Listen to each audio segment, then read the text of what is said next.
જય સ્વામિનારાયણ વિદ્યાર્થી મિત્રો, ધોરણ 11 સાયન્સ રસાયણશાસ્ત્ર એમાંય આપણું જે કરંટ ચેપ્ટર એટલે કે રેડોક્સ પ્રક્રિયાનો આપણે અભ્યાસ કરી રહ્યા હતા. તેમાં આપણે આગળ વધીએ તો આપણો જે ટૉપિક હતો એ રેડોક્સ પ્રક્રિયાઓના પ્રકાર, તેની આપણે ચર્ચાઓ કરશું. ઓકે, તો રેડોક્સ પ્રક્રિયાના બે પ્રકાર વિશે આપણે ચર્ચા કરી ચૂક્યા છીએ. કઈ તો કે ભાઈ સંયોગીકરણ અને વિઘટન પ્રક્રિયાઓ. આજે આપણે જે ભણવા જઈ રહ્યા છીએ એ છે ત્રીજો પ્રકાર આપણો, અને એ છે વિસ્થાપન પ્રક્રિયાઓ.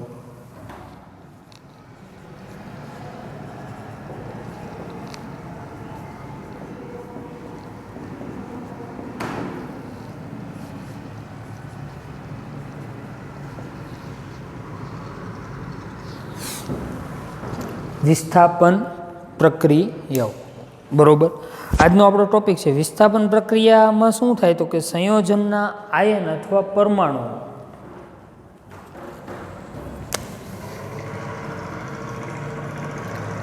સંયોજનના આયન અથવા પરમાણુનું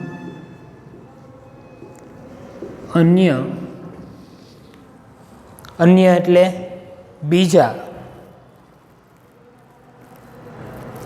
તત્વના આયન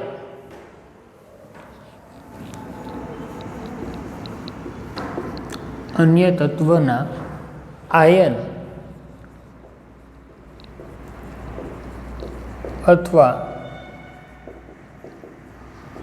પરમાણુ દ્વારા વિસ્થાપન થાય છે. હવે અહીંયા વિસ્થાપન શબ્દને મૂળ રીતે સમજવો હોય તો આ રીતે સમજીએ. ચાલો, એક આપણે સંજ્ઞા પદ્ધતિ વાપરીએ આ પ્રક્રિયા માટે. આપણે કેમ સંઘનન પ્રક્રિયા હતી તો A+B એટલે આપણને નિપજ C મળતી હતી. ઓકે, પછી વિઘટન પ્રક્રિયા તો એનું વિઘટન થઈ અને આપણને B અને C નિપજ મળતી હતી. અહીંયા એક એવો આપણે પ્રયત્ન કરીએ કે x વત્તા YZ. ઓકે, તો x છે એ શું છે? તત્વ છે. અને YZ શું છે? સંયોજન છે. તો x દ્વારા YZ માં રહેલા Z આયનનું વિસ્થાપન થાય એટલે ત્યાંથી દૂર કરે, એટલે Z છે એ x સાથે સંયોજાઈ જાય અને શું બની જાય તો કે સંયોજન. તો કોણ મુક્ત થયું? Y. કેવા સ્વરૂપે? તત્વ સ્વરૂપે. એટલે એક જ વસ્તુ, એક સંયોજનમાં રહેલા તત્વનું અથવા આયનનું, તત્વ પરમાણુ સ્વરૂપે હોય તો એક સંયોજન છે એમાં રહેલો આયન અથવા પરમાણુનું બીજા તત્વના આયન અથવા પરમાણુ દ્વારા શું થાય? વિસ્થાપન થાય. તત્વ શેનો બનેલો છે તો કે પરમાણુનો બનેલો છે. ઓકે, આટલી વસ્તુ આપણને ક્લિયરલી ખબર પડવી જોઈએ. આપણે ઉદાહરણો લઈશું એટલે આપણને ખબર પડશે, બરોબર. આવી ઘણી બધી પ્રક્રિયાઓનો આપણે અગાઉ અભ્યાસ કરી ચૂક્યા છીએ. હું તમને હમણાં યાદ અપાવીશ, બરોબર, કે આપણે આ જગ્યાએ આ વસ્તુ છે તે ભણી ચૂક્યા છીએ. ઓકે, હવે વિસ્થાપન પ્રક્રિયાઓ છે, બરોબર, એના આપણે મુખ્ય બે પ્રકારોનો અભ્યાસ કરવાના છીએ. મુખ્ય બે પ્રકારોનો અભ્યાસ, ધાતુ વિસ્થાપન પ્રક્રિયાઓ અને અધાતુ વિસ્થાપન પ્રક્રિયાઓ. વિસ્થાપન પ્રક્રિયાઓના બે પ્રકારનો આપણે અભ્યાસ કરવાના છીએ.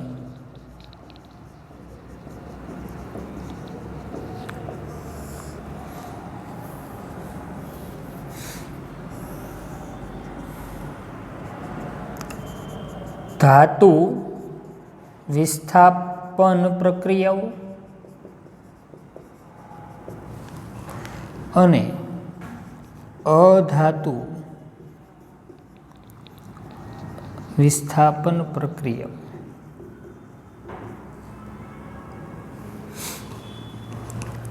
બરોબર. ધાતુ વિસ્થાપન પ્રક્રિયાઓ એટલે નામ ધાતુનું વિસ્થાપન થતું હશે, અધાતુ વિસ્થાપન પ્રક્રિયા એટલે અધાતુનું વિસ્થાપન થતું હશે. ઓકે, એમાંથી આપણો પહેલો ટોપિક છે અને એ છે બરોબર ધાતુ વિસ્થાપન પ્રક્રિયાઓ, એનો આપણે અભ્યાસ કરશું. ધાતુ વિસ્થાપન પ્રક્રિયાઓ જો ખાસ યાદ રાખવાનું છે બરોબર. ધાતુ વિસ્થાપન પ્રક્રિયાઓ, ધાતુ વિસ્થાપન પ્રક્રિયાઓ સમજતા પહેલાં આપણે આવી પ્રક્રિયાઓ ઘણી જોઈ ગયા છે, એના વિશે સમજ મળી છે. ચલો, મેં થોડાક લેક્ચર પહેલાં એક લેક્ચરની અંદર એક બીકર લીધું હતું. આ બીકરની અંદર શું ભર્યું હતું મેં? તો કે કોપર સલ્ફેટનું દ્રાવણ. ત્યારબાદ તેમાં મેં ઝીંક ધાતુની પટ્ટી મૂકી હતી. ઓકે, એટલે જેમ જેમ સમય જતો ગયો તેમ કોપર સલ્ફેટનું જે દ્રાવણ છે તેનો વાદળી રંગ છે તેની તીવ્રતામાં શું થતું હતું? ઘટાડો થતો જતો હતો. તેની તીવ્રતા ઘટતી જતી હતી અને એક સમય એવો આવ્યો હતો કે ભાઈ દ્રાવણ છે તે કલરલેસ એટલે કે રંગવિહીન બનતું હતું. તો અહીંયા કોની બે વચ્ચે પ્રક્રિયા થતી હતી? તો કે ઝીંક અને કોપર સલ્ફેટ વચ્ચે પ્રક્રિયા થતી હતી. શું પ્રક્રિયા થતી હતી? તો કે ઝીંક ધાતુ છે અહીંથી કોપરનું વિસ્થાપન કરી અને પોતે જોડાઈ જતી હતી, એટલે ઝીંક સલ્ફેટ અને કોપર મુક્ત થતું હતું. હવે આ પ્રક્રિયાને ઉપરની જે પ્રક્રિયા છે એની સાથે સરખાવો તો એક્સ વત્તા y z it gives z કોની સાથે જોડાય? એક્સ સાથે, એટલે શું થયું? એક્સ ઝેડ વત્તા વાય. તો અહીંયા જો SO4 કોપરનું શું થયું? અહીંથી વિસ્થાપન, કોપરનું વિસ્થાપન એટલે વાય સ્વરૂપે મુક્ત થયું એ તત્વ તો કહીએ. ઓકે, તો આ આપણે જાણીએ જ છીએ, આપણે અગાઉ આ પ્રક્રિયા વિશે માહિતી મેળવી ચૂક્યા છે, પણ આ સ્પેશિયલ નામથી આ પ્રક્રિયા ભણવાની. પછી એક સિલ્વર નાઇટ્રેટનું દ્રાવણનું ઉદાહરણ લીધું. સિલ્વર નાઇટ્રેટમાં કોપર એડ કરી, કોપરની પટ્ટી. ઓકે, એનું ઉદાહરણ સ્પર્ધાત્મક ઇલેક્ટ્રોન વિનિમય પ્રક્રિયાઓ, ટૂંકમાં આપણો ટોપિક હતો એ આજ. એમાં ધાતુ વિસ્થાપન પ્રક્રિયાઓની ચર્ચાઓ કરવામાં આવી હતી, તેની જ વાત કરવામાં આવી હતી. ઓકે, હવે એમાં આપણે થોડુંક વધુ અભ્યાસ કરીએ એટલે આપણને વધુ માહિતી મળે અને ખૂબ જ આપણા માટે અગત્યની પ્રક્રિયા છે. જો ભાઈ, દરેક રાસાયણિક પ્રક્રિયા છે ને ખાસ છે. દરેક રાસાયણિક પ્રક્રિયામાંથી આપણને કંઈક નવું જાણવા મળે. જો આપણે અત્યાર સુધી રાસાયણિક પ્રક્રિયા વિશે બહુ જાણકારી નહોતી, પણ એના આપણને ખબર પડી કે ભાઈ એમાં ઓક્સિડેશન થાય છે, એમાં રિડક્શન થાય છે. તો આવી પ્રક્રિયાને કઈ પ્રક્રિયા કહેવાય? રેડોક્સ પ્રક્રિયા કહેવાય. ત્યારબાદ એમાં નવું શું જાણવા મળ્યું હતું કે ભાઈ રેડોક્સ પ્રક્રિયાને પાછા પ્રકાર છે, સંયોગીકરણ પ્રક્રિયાઓ અને વિઘટન પ્રક્રિયાઓ, અને હવે ત્રીજો પ્રકાર આપણે ભણીએ છીએ વિસ્થાપન પ્રક્રિયા. એટલે દરેક રાસાયણિક પ્રક્રિયાઓમાં થોડોક ફેરફાર છે. આ બધા ફેરફારોની આપણે ધીરે ધીરે ચર્ચાઓ કરતા જઈએ બરાબર, તો આપણને વધુ ખ્યાલ આવશે.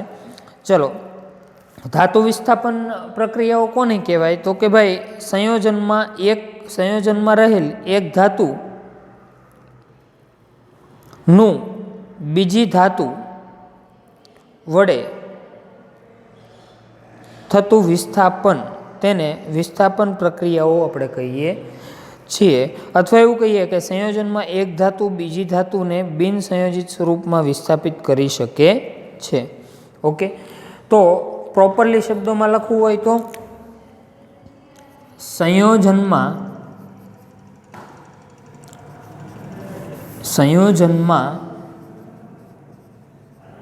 રહેલ ધાતુને બિન સંયોજિત ધાતુ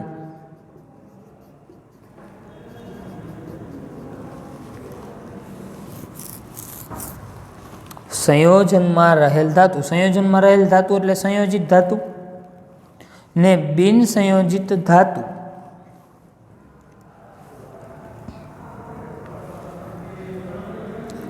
વિસ્થાપન કરીને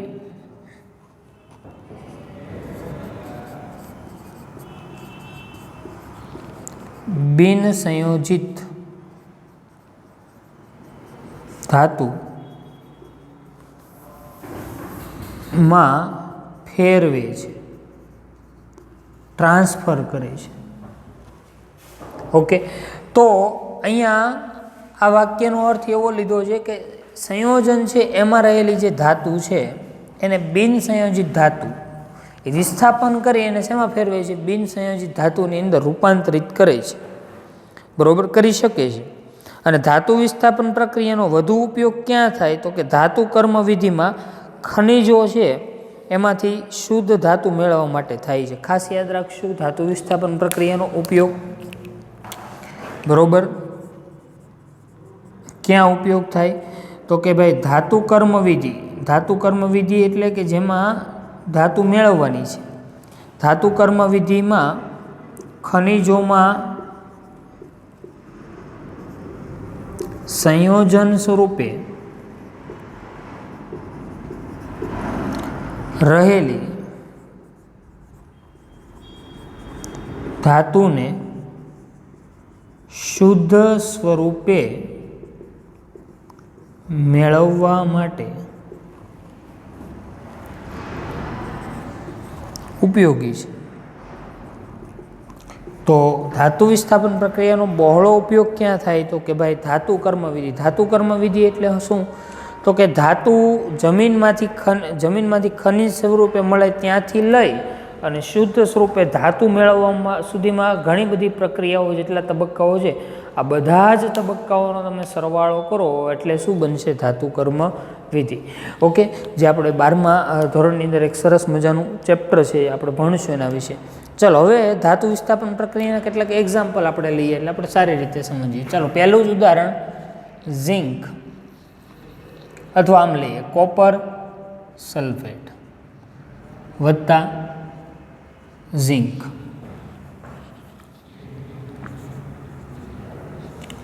ઓકે, ચલો અહીંયા શું થશે? પહેલાં તો કોપર સલ્ફેટનું નિરીક્ષણ કરો. કોપર સલ્ફેટમાં ધાતુ છે એ સલ્ફેટ આયન સાથે જોડાયેલી છે. તો આ કેવી થઈ? સંયોજિત ધાતુ. જોડાયેલી છે એટલે સંયોજિત ધાતુ. ઓકે, ઝિંક છે અહીંયા કોઈ સાથે જોડાયેલું નથી એટલે શું બન્યું? તો કે બિન સંયોજિત ધાતુ. ઓકે, હવે વિસ્થાપન પ્રક્રિયામાં શું થાય છે? તો કે સંયોજનમાં રહેલ ધાતુ, એટલે સંયોજનમાં રહેલ ધાતુ એટલે ક્યાં છે? કોપર સલ્ફેટમાં રહેલું કોપર ધાતુ. સંયોજનમાં રહેલ ધાતુને બિન સંયોજિત ધાતુ. બિન સંયોજિત ધાતુ એટલે અહીંયા ઝિંક જે જોડાયેલ નથી બીજા તત્વો સાથે, તે બિન સંયોજિત ધાતુ વિસ્થાપન કરશે. એટલે કોણ વિસ્થાપન કરશે? ઝિંક વિસ્થાપન કરશે. કોનું વિસ્થાપન કરશે? તો કે અહીંયા સંયોજનમાં રહેલ ધાતુ કોપર, બરોબર, વિસ્થાપન કરી અને આ વિસ્થાપન પ્રક્રિયા કરી અને બિન સંયોજિત ધાતુમાં ફેરવે એટલે કોપરને ત્યાંથી મુક્ત કરી દેશે અને ઝિંક તેનું સ્થાન લેશે. ઓકે, એટલે આપણને પ્રોડક્ટ આવી મળી ZnSO4 પ્લસ Cu. તો ઝિંકનું સ્થાન કોણે લઈ લીધું? સોરી, કોપરનું સ્થાન કોણે લીધું? ઝિંક. એટલે અહીંયા સ્થાનમાં ફેરફાર થયો. કોના સ્થાનમાં? તો કે મૂળ જે તત્વ હતું એ. એટલા માટે આ પ્રક્રિયાને આપણે એક ધાતુ વડે બીજી ધાતુના સ્થાનમાં શું કરવામાં આવે છે? અહીંયા ફેરફાર કરવામાં આવે છે. ઓકે, એટલા માટે અહીંયા આપણે એને વિસ્થાપન પ્રક્રિયા કહીએ છીએ. ચલો, તો અહીંયા ઝિંક બિન સંયોજિત હતું, એમાંથી કેવું થઈ ગયું? સંયોજિત ધાતુ થયું. અને કોપર સંયોજિત ધાતુમાં હતી, એમાંથી કેવી થઈ ગઈ? તો કે બિન સંયોજિત ધાતુ. ઓકે, પહેલાં તો આટલી બાબત આપણે સમજવાની છે. હવે આપણે ભણી રહ્યા છીએ રેડોક્સ પ્રક્રિયાના પ્રકાર. તો આ જે ઉપરની પ્રક્રિયા છે એ રેડોક્સ પ્રક્રિયા છે કે નહીં ચેક કરવું પડે. તો કે યસ, ઉપરની પ્રક્રિયા રેડોક્સ પ્રક્રિયા છે કે નહીં ચેક કરવું પડે. તો કે હા. તો ચલો હવે એ જ પ્રક્રિયાને આપણે અહીંયા લખીએ અને આપણે તેનો ઓક્સિડેશન આંક લખીએ એટલે આપણને ખબર પડે CuSO4 કોપર સલ્ફેટ વત્તા ઝિંક, એટલે મને શું મળે છે?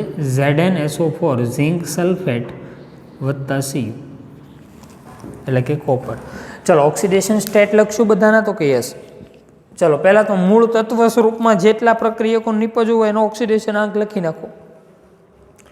બરોબર. રાસાયણિક પ્રક્રિયાનો ઓક્સિડેશન આંક લખવા માટે શું કરવાનું? તો કે જેટલા પ્રક્રિયકો નિપજો હોય બધાના પહેલાં શું લખી નાખવાનો? ઓક્સિડેશન સ્ટેટ, ઓક્સિડેશન આંક. ચલો અહીંયા ઝીંકનો ઓક્સિડેશન આંક કેટલો છે? 0. યસ. કોપરનો ઓક્સિડેશન આંક 0. ચલો હવે તમે મૂંઝાણા અહીંયા કે કોપર સલ્ફેટ ને ઝીંક સલ્ફેટ એમાં બધા તત્વોનો ઓક્સિડેશન આંક કેમ મેળવવો? જો અહીંયા કોપર સલ્ફેટ હોય CuSO4 તો Cu+2 અને SO4 -2.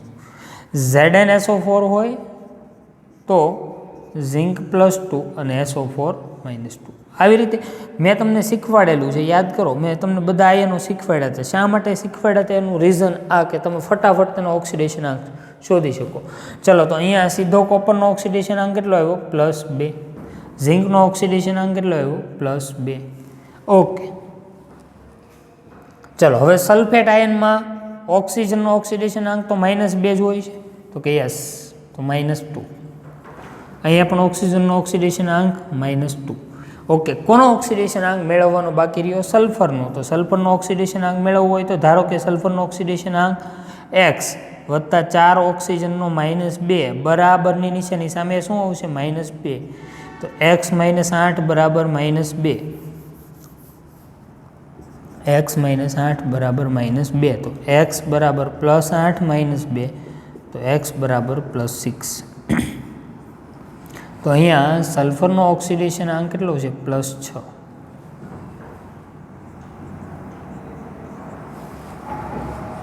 ઓકે. બધી જ બધા જ તત્વોનો ઓક્સિડેશન આંક આપણે લખી નાખ્યો એટલે આપણને ખબર પડે કે ભાઈ કયા તત્વનો કયો કયો ઓક્સિડેશન આંક છે. બરાબર. તમે ઉપર અને નીચે બે રીતે લખી શકો. આ તો તમે સમજી શકો એટલા માટે મેં વ્યવસ્થિત રીતે કર્યું. બરાબર. તો આ રીતે જો તમે આયનો વિશે તમને જાણકારી હોય ને તો તમારું કામ કેવું થઈ જાય? ઇઝી થઈ જાય ખૂબ જ. હવે આ પ્રક્રિયા છે એ રેડોક્સ પ્રક્રિયા છે કે એની ચકાસણી કરીએ. ચાલો, આપેલ પ્રક્રિયા રેડોક્સ પ્રક્રિયા છે કે નહીં એની ચકાસણી કરીએ. ઓકે.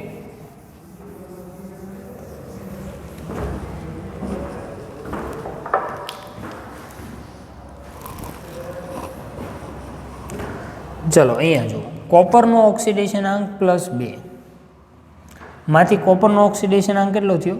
0. તો કોપરના ઓક્સિડેશન આંકમાં ઘટાડો થયો. +2 માંથી 0 થયો. ઘટાડો થાય તો કઈ પ્રક્રિયા? રિડક્શન પ્રક્રિયા. ઝીંકનો ઓક્સિડેશન આંક 0 માંથી કેટલો થયો? +2. ઓક્સિડેશન આંકમાં શું થયું? વધારો. ઓક્સિડેશન આંકમાં વધારો તો કઈ પ્રક્રિયા? ઓક્સિડેશન. ઓકે. સલ્ફરમાં કંઈ થાય છે તો કે નહીં? ઓક્સિજનમાં કશું થાય છે તો કે નહીં? ઓકે. તો આ પ્રક્રિયા રેડોક્સ પ્રક્રિયા છે. અને રેડોક્સ પ્રક્રિયામાં પાછો કયો પ્રકાર છે? વિસ્થાપન પ્રક્રિયા છે. ઓકે. કઈ પ્રક્રિયા છે? વિસ્થાપન પ્રક્રિયા. ઓકે. અહીંયા ઝીંક ઓક્સિડેશન પામે છે તો એ ઓક્સિડેશન કરતા છે કે રિડક્શન કરતા? તો સ્વાભાવિક છે, આપણે અગાઉ ભણી ચૂક્યા છીએ કે જો કોઈ રાસાયણિક પ્રક્રિયા હોય એની અંદર જે તત્વો ઓક્સિડેશન પામતો હોય, બરાબર, એટલે બીજાને શું કરે છે? ઇલેક્ટ્રોન આપે છે, એટલે બીજાનું શું કરે છે? રિડક્શન. એટલા માટે આ પ્રક્રિયા છે, બરાબર, એમાં ઝીંક છે એ રિડક્શન કરતા છે. ઝીંક શું છે? રિડક્શન કરતા છે. ઓકે. હવે હજી બે રિએક્શનો આપણે ધ્યાનમાં લઈશું અને એને સારી રીતે સમજીએ. ઓકે.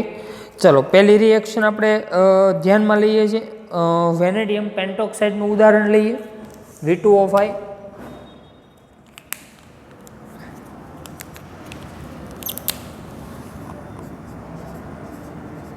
વેનેડિયમ પેન્ટોક્સાઇડ. વેનેડિયમ પેન્ટોક્સાઇડ કેલ્શિયમ ધાતુ, Ca એટલે કેલ્શિયમ. વેનેડિયમ પેન્ટોક્સાઇડ, બરોબર. V એટલે વેનેડિયમ. જો નામ લખું છું અહીંયા હું V2O5 પ્લસ કેલ્શિયમ. ઓકે. અહીંયા આપણે નામ લખીએ વેનેડિયમ પેન્ટોક્સાઇડ અને અહીંયા કેલ્શિયમ. ઓકે. ચલો, પ્રોસેસ થાય છે તો કે યસ. હવે અહીંયા કેલ્શિયમ ધાતુ અહીંથી વેનેડિયમનું શું કરે છે? વિસ્થાપન કરે છે. તો એ પહેલાં મારે તેનો ઓક્સિડેશન આંક શોધવો પડે. બરાબર, વેનેડિયમનું, તો મને વિગતે ખબર પડે કેલ્શિયમ મારે કેટલા લેવા પડે. ઓકે, ચલો. નહીતર સીધું જ જો ઓક્સિજનનો ઓક્સિડેશન આંક કેટલો હોય -2 હોય તો કે યસ. ઓકે, તો કેલ્શિયમનો પરમાણુ ક્રમાંક 20 એ મેક્સિમમ 2+2 ઓક્સિડેશન આંક દર્શાવે. તો +2 દર્શાવે કેલ્શિયમ, તો એક ઓક્સિજન સાથે એક કેલ્શિયમ જોડાઈ શકે, તો 5 ઓક્સિજન સાથે કેટલા કેલ્શિયમ લેવા પડે? 5. સીધું જ મળી જાય. ઓકે, તો અહીંથી 2 વેનેડિયમનું 5 કેલ્શિયમ શું કરે છે? વિસ્થાપન કરે. એટલે શું બને છે? તો કે 5 calcium oxide plus 2 vanadium. Okay, હવે અહીંયા કેલ્શિયમનો ઓક્સિડેશન આંક અહીંયા કેટલો છે? 0 છે.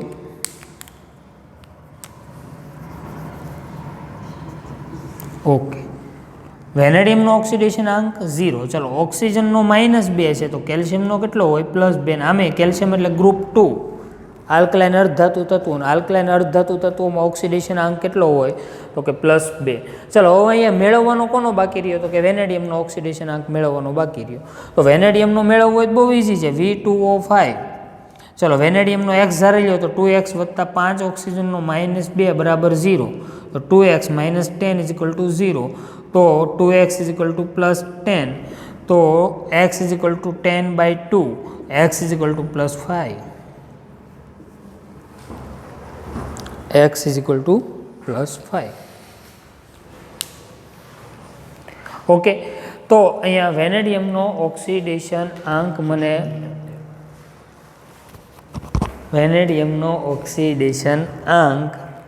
કેટલો મળ્યો? મને +5 મળ્યો. તો કે યસ. તો વેનેડિયમનો ઓક્સિડેશન આંક +5 માંથી કેટલો થાય છે? 0. ઓક્સિડેશન આંકમાં શું થયું? ઘટાડો. ઓક્સિડેશન આંકમાં ઘટાડો તો કઈ પ્રક્રિયા? ઓક્સિડેશન આંકની અંદર ઘટાડો થાય તો કઈ પ્રક્રિયા? તો કે રિડક્શન. કેલ્શિયમનો ઓક્સિડેશન આંક 0 માંથી +2 થયો, એટલે કે ઓક્સિડેશન આંકમાં વધારો તો કઈ પ્રક્રિયા? ઓક્સિડેશન પ્રક્રિયા. ઓકે, તો બહુ જ ઇઝીલી આપણે સમજી શક્યા અહીંયા. તો અહીંયા ઓક્સિડેશન ને રિડક્શન બને થાય. અહીંયા કેલ્શિયમ ધાતુ કઈ ધાતુનું વિસ્થાપન કરે છે? વેનેડિયમ. કઈ ધાતુનું વિસ્થાપન કરે છે? વેનેડિયમ. પરમાણુ ક્રમાંક છે વેનેડિયમનો, બરોબર, એ આપણે જાતે તમારે ટ્રાય કરવાનું છે. જો હું તમને કહું છું કે 21 થી 30ની વચ્ચે આવશે, ઓકે, તમે જોશો એટલે તમને ખબર પડશે. ડી વિભાગનું તત્વ છે વેનેડિયમ. ઓકે ને, કમેન્ટની અંદર તેનો આન્સર આપજો કે ભાઈ વેનેડિયમનો જે એટોમિક નંબર છે એ કેટલો છે. ઓકે, તો અહીંયા આપણે બીજું એક ઉદાહરણ લીધું અને એ લીધું ધાતુ વિસ્થાપન પ્રક્રિયાનું ઉદાહરણ. ચલો, હજી એક એક્ઝામ્પલ લઈએ આપણે ધાતુ વિસ્થાપન પ્રક્રિયાનું, એટલે આપણે સારી રીતે સમજી શકીએ. બરોબર, ચલો, ટિટેનિયમ ક્લોરાઇડ ની મેગ્નેશિયમ મેટલ જોડે પ્રક્રિયા થાય ધાતુ સાથે. અહીંયા ક્લોરિનનો ઓક્સિડેશન આંક કેટલો છે? -1 છે. 4 ક્લોરિનનો -4, તો ટિટેનિયમનો કેટલો હોવો જોઈએ? +4 હોવો જોઈએ ને, સીધી જ વાત છે. ચલો, મેગ્નેશિયમનો અત્યારે તો 0 છે, પણ મેગ્નેશિયમની ક્ષમતા કેટલી છે? તો કે 2 ઇલેક્ટ્રોન આપી શકે. હવે જો ટિટેનિયમની જગ્યાએ મારે મેગ્નેશિયમને અહીંયા મેગ્નેશિયમ છે ટાઇટેનિયમ છે એનું વિસ્થાપન કરે, તો આની સંયોજકતા +4 છે. એક મેગ્નેશિયમની 2 હોય તો કેટલા મેગ્નેશિયમ જોશે મારે મોલ? તો કે 2 મોલ. તો 2 મોલ મેગ્નેશિયમ 1 મોલ ટાઇટેનિયમ છે અહીંથી તેનું વિસ્થાપન કરશે. ઓકે, અને ટાઇટેનિયમ છે તેને મુક્ત કરી દેશે તત્વ સ્વરૂપે. ઓકે, એટલે અહીંયા તેનો ઓક્સિડેશન આંક કેવો થઈ ગયો? 0. અને એક મેગ્નેશિયમ સાથે 2 ક્લોરિન જોડાય એટલે શું થયું? MgCl2. કેટલા મેગ્નેશિયમ છે? 2. તો કે યસ. તો અહીંયા 2 ક્લોરિન આવી ગયા અને 2 મેગ્નેશિયમ આવી ગયા. અહીંયા મેગ્નેશિયમનો ઓક્સિડેશન આંક કેટલો આવશે? +2. કેમ ખબર પડી +2? કારણ કે સમૂહ 2નું તત્વ છે, આલ્કલાઇન અર્થ ધાતુનું. આપણને ખબર છે સમૂહ 2માં કેટલો ઓક્સિડેશન આંક હોય? તો કે +2. તો આ પ્રક્રિયાની અંદર જુઓ, કોનું વિસ્થાપન કોણે કર્યું? મેગ્નેશિયમે ટાઇટેનિયમનું વિસ્થાપન કર્યું. ઉપરની પ્રક્રિયામાં કેલ્શિયમે વેનેડિયમનું વિસ્થાપન કર્યું. એની ઉપરની પ્રક્રિયામાં ઝીંકે કોનું વિસ્થાપન કર્યું? કોપર. તો એક બિન સંયોજિત તત્વ બરોબર સંયોજનમાં રહેલી ધાતુને વિસ્થાપિત કરીને કેવા સ્વરૂપમાં રૂપાંતર કરી નાખે છે? બિન સંયોજિત સ્વરૂપની અંદર ટ્રાન્સફર કરી નાખે છે, એટલે કે રૂપાંતરિત કરી નાખે છે. તો આ જે પ્રક્રિયાઓ છે તેને આપણે કઈ પ્રક્રિયાઓ કહીએ છીએ? તો કે ભાઈ વિસ્થાપન પ્રક્રિયાઓ કોના વડે થાય છે? ધાતુઓ વડે થાય છે. એટલા માટે તેને ધાતુ વિસ્થાપન પ્રક્રિયાઓ તરીકે આપણે તેને ઓળખીએ છીએ. અને નેક્સ્ટ આપણો જે કન્સેપ્ટ છે ધાતુ વિસ્થાપન પછી બરોબર આપણે અધાતુ વિસ્થાપન પ્રક્રિયાઓ છે તેની આપણે ચર્ચા કરીશું. ઓકે, અહીંયા જો મેગ્નેશિયમ, કેલ્શિયમ અને ઝિંક બધા જ છે ઓક્સિડેશન પામે છે, એટલે સારા રિડક્શન કરતા છે. ઓકે.